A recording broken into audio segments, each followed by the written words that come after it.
Cuando me acerco, tú estás ahí. Escuchas mi voz, te puedo sentir. Día 2. Enséñanos a orar.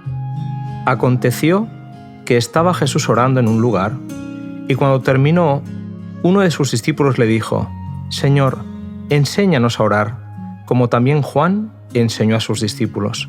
Lucas 11:1. El corazón de la vida cristiana.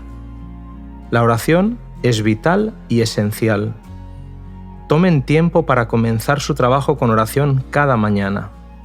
No piensen que esa es una pérdida de tiempo. Son momentos que vivirán durante las edades eternas. De este modo, se tendrá éxito y se obtendrán victorias espirituales. Testimonios para la Iglesia, volumen 7, página 185. Los discípulos veían orar a Jesús con frecuencia. Notaron que Él tenía una vida de oración diferente a la de ellos. Los discípulos eran buenas personas espirituales, tenían corazones dedicados y querían servir a Dios. Iban a la iglesia, guardaban el sábado, devolvían el diezmo fielmente y comían alimentos limpios. Todos en Israel, especialmente los discípulos, sabían cómo orar, ¿verdad? Creemos que sabemos orar. Hasta los niños saben orar. Pero cuando los discípulos vieron orar a Jesús y compararon sus oraciones con las de Él, se dieron cuenta de que no sabían orar. Por eso dijeron: enséñanos a orar. Suponemos que orar es muy sencillo, y sí, Dios escucharía la oración más sencilla, pero debemos mejorar continuamente nuestra vida de oración. Los discípulos se dieron cuenta de que predicaban, pero nadie se impresionaba. Intentaban curar o expulsar demonios, pero no tenían poder. Le preguntaron a Jesús: ¿cómo lo haces? Jesús respondió: orando y ayunando. Jesús dice básicamente que no puedes hacer las cosas con tu propia sabiduría, solo con el poder de Dios. Para que tengas éxito, necesitas orar seriamente. En el libro de Romanos, Pablo dice que el Espíritu Santo debe interceder por nosotros porque ni siquiera sabemos cómo orar. La oración es el aliento del alma, es el secreto del poder espiritual. Descuides el ejercicio de la oración u órese espasmódicamente de vez en cuando, según parezca propio, y se perderá la relación con Dios. La oración, página 12. Jesús oraba mucho y a menudo se pasaba toda la noche orando. El Señor Jesús mismo, cuando habitó entre los hombres, oraba frecuentemente. Él es nuestro ejemplo en todas las cosas.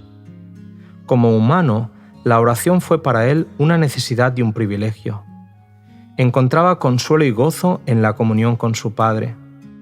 Y si el Salvador de los hombres, el Hijo de Dios, sintió la necesidad de orar, ¿cuánto más nosotros, débiles mortales, manchados por el pecado, no debemos sentir la necesidad de orar con fervor y constancia? El camino a Cristo, página 93. Jesús hizo de la oración su prioridad, lo primero antes de empezar el día. Levantándose muy de mañana, siendo aún muy oscuro, salió y se fue a un lugar desierto y allí oraba. Marcos 1:35. Jesús tenía un tiempo y un lugar para orar.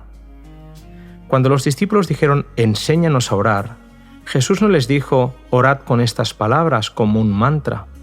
De hecho, les dijo claramente que no repitieran las mismas palabras cada vez que oraran.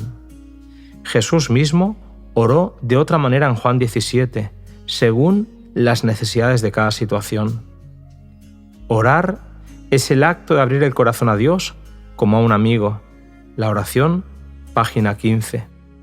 Al orar, abrimos nuestro corazón a Dios en una conversación sincera, como un diálogo. Si repites las mismas palabras cada vez que oras, se convertirá en rutina y ni siquiera pensarás en lo que dices. Orar y estudiar la palabra deben ir siempre unidos. A través de la oración hablamos con Dios. A través de la palabra, Dios habla con nosotros. Jesús llevaba una vida de oración. Oró temprano por la mañana, fue a un lugar específico para orar y conversó abiertamente con Dios. Él es nuestro ejemplo. Nos llama a orar como Él. De vuelta al altar, mi compromiso. Dedicaré hoy un tiempo para visitar a alguien en necesidad, un enfermo, un anciano o una persona que esté atravesando dificultades.